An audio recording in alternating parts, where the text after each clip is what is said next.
Good morning friends, welcome to my channel. আজকে আরও একটা নতুন ব্লগ নিয়ে তোমাদের সঙ্গে দেখা করতে চলে এলাম। এখন যেহেতু দিদির বাড়িতে আছি, তাই জন্য অতটা প্রেশার নেই।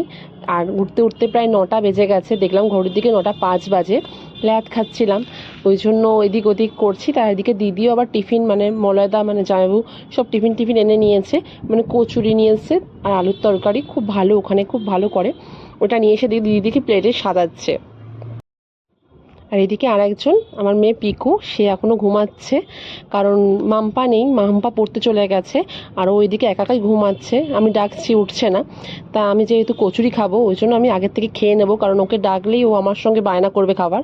আমি যেহেতু ফাস্টফুড খুব একটা দিই না, ওই জন্য দিদি আগে বললো তুই খেয়ে নে, তারপর ওকে ডাকিস।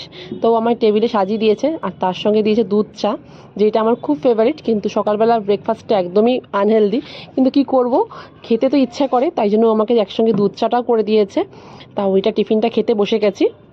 আর দিদি খাচ্ছে এদিকে শুকনো মুড়ি আর র চা, আর আমি এইসব খাচ্ছি। ও আমাকে সবসময় অ্যাডভাইস দেয় যে আজকালকার মেয়ে হয়ে কী করে এইসব আনহেলদি জিনিসগুলো খাস, কিন্তু সত্যি কথা বলতে আমি ছাড়তে পারছি না। খুবই বাজে জিনিস, তাতেও আমি গ্যাস অম্বলে প্রচণ্ড ভুগছি, ওই জন্য সবসময় বলে। তা আমার ব্রেকফাস্টটা কমপ্লিট হয়ে যাওয়ার পর আমি মেয়েকে আগে খাওয়াবো, কারণ অলরেডি তখন 10টা বাজতে যায়। ওকে তুলে আগে ছাতুটা ভালো করে দুধ দিয়ে ছাতুটা গুলছিলাম, তো ওকে দিয়ে দিয়েছি। ও নিজে নিজেই খেয়ে নেয়, এই দিক দিয়ে আমাকে সত্যি করে কোনো প্রবলেম করে না, কারণ ওকে নিজে নিজে অনেক কিছু খাওয়া প্র্যাকটিস করেছি। দুধটা নিজে নিজে খায়, বা যা কিছু রুটি তরকারি দিলাম সেটাও নিজে নিজে খাওয়া হ্যাবিট করেছে। আসলে কি বলতো, প্রত্যেকটা বাচ্চাদেরই না একটু কিছু কিছু নিজেকে করতে দেওয়া বা শেখানো উচিত, কারণ যাতে কোনো প্রবলেম না হয়। ওদেরও একটুখানি ছোটো ছোটো কাজে মা বাবাকে হেল্প করা উচিত। এটাই আমি চেষ্টা করি যতটা পারি শেখানোর। যা ও নিজে নিজেই করে যে না মা দাও, আমি খেয়ে নিচ্ছি। তবে ওকে খাওয়াতে খাওয়াতেই আমি দেখলাম যে দিদির বাড়ির সামনে ছাদটাতে কত সূর্যমুখী ফুল ফুটেছে। ওরা পুরো একদম একটা রো করে ওরা সাজিয়ে রেখে দিয়েছে, খুব সুন্দর লাগছে। ফুলগুলো বেশ বড় বড়ও হয়েছে। দিদি বলছিল যে দিদিকে কয়েকটা চারা দিয়েছিল, কিন্তু বাঁচেনি, কিন্তু ওদের গাছগুলো বেশ সুন্দর হয়েছে। দিদির ছাদেও অনেক গাছ রয়েছে, তোমাদের আর একটা ভিডিওতে দেখাবো। তাই এদিকে আমি স্নান করতে যাব, তার আগে দেখছি দিদি সব টেবিলে খাবারগুলো গুছিয়ে রেখে দিয়েছে। ওর প্রত্যেক দিন 12টার মধ্যে রান্না পুরো কমপ্লিট হয়ে যায়। তা আজকে করেছে ডাল, করেছে পটল পোস্ত, করেছে তারপর করেছে ট্যাংরা মাছ করেছে আলু দিয়ে, আবার বাচ্চাগুলোর জন্য আলাদা করে কাতলা মাছ করেছে। তো আমি আর লেট করছি না, দিদি বলে তাড়াতাড়ি স্নানটা করে খেতে বসে যা। তা আমি যাচ্ছি, তোমরা প্লিজ ভিডিওটা স্কিপ করো না। স্নান করে সেদিকে দিদি দুজনকে খেতে দিয়ে দিয়েছে, আর দুই বোনে শান্তিতে এসি চালিয়ে দুজন মিলে খাচ্ছে। সত্যি কথা বলতে আজকে প্রচণ্ড গরম পড়েছে, আর দিদি ওই জন্য বললো এসিটা চালিয়ে না, তারপর শান্তিতে খা। আর মেয়েকে বলছে আমি খাইয়ে দেবো, ও বলছে না মা, আমার হাফ খাওয়া হয়ে গেছে। বললাম ভালোই হলো, আমার অনেকটা কাজ এগিয়ে গেছে। আর এদিকে দিদি ডাইনিং টেবিলে আমার মা আর দিদির খাবার বেড়ে নিয়েছে, আর মলাদা আগে খেয়ে নিয়েছে। তাই গল্প করতে করতেই আমরা খাবো। তো আবার বিকালবেলা তোমাদের সঙ্গে দেখা করছি। দুপুরবেলা আর কোনো ভিডিও করিনি, ঘুমিয়ে পড়েছিলাম। এখন সন্ধ্যে থেকে আবার ভিডিওটা স্টার্ট করলাম। তাই দেখতে পাচ্ছ এটা মসজিদ, এটা হচ্ছে দিদির বাড়ি একদম সামনে। আর ঈদের সময় এই মসজিদটা খুব সুন্দর করে সাজায়, আর বেশ বড় মসজিদটা। আর এইদিকে দিদি বলছে যে বিকালবেলা হয়েছে, এবার আমি আর কিছু করবো না, রান্নাঘরে ঢুকবো না, তুই আমাকে চা করে খাওয়াবি। বললাম ঠিক আছে। তা ও তো সকালবেলা শত রান্না করেছে, তা আমি একটু চা খাওয়াবোই নয় ওকে। তা আমি এদিকে চাটা বসিয়ে দিয়েছি, গরম জলটা বসিয়ে দিয়েছি। তা আমি চা করবো, তারপরে এদিকে আর একজন আবদার করেছে, আমার মাম্পা, দিদির মেয়ে, যে মাসে যে কেক খাবো। বললাম ঠিক আছে, তাহলে আমি যাবো, তোর জন্য কেক আনবো। তার দুই বোনেই কেক খাবে বলেছে। তা আমি চাটা খেয়ে তারপর ওদের জন্য যাবো কেক আনতে।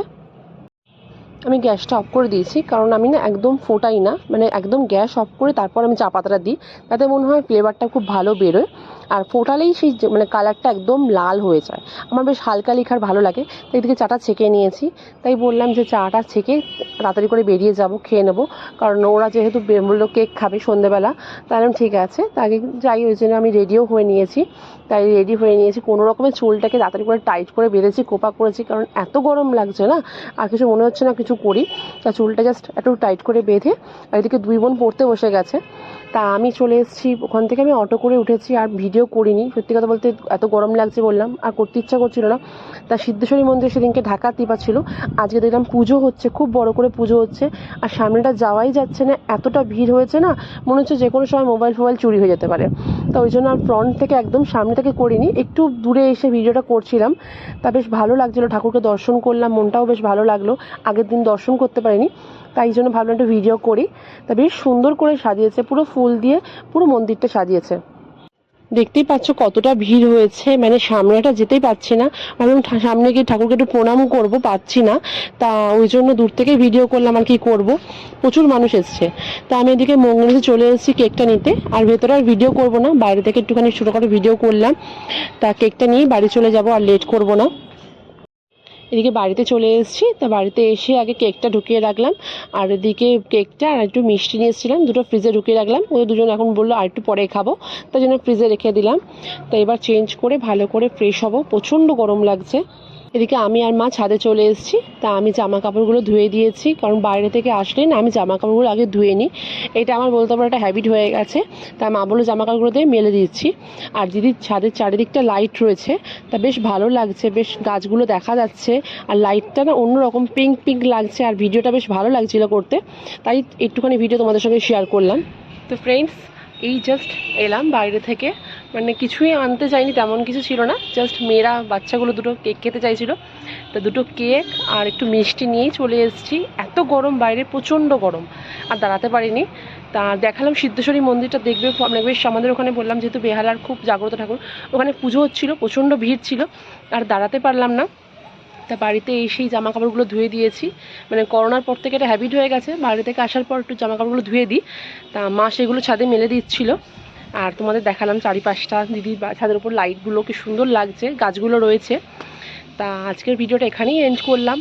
সবাই খুব ভালো থেকো, সুস্থ থেকো, আর প্লিজ আমার চ্যানেলটাকে সাবস্ক্রাইব করে দিও, আর আমাকে অনেক অনেক সাপোর্ট করো, যাতে আমি তোমাদের সঙ্গে ছোট্ট ছোট্ট ভিডিওগুলো, মানে ডেইলি ব্লগ যেগুলো, সেগুলো শেয়ার করতে পারি। তো আজকের মতো টাটা, সবাই খুব ভালো থেকো।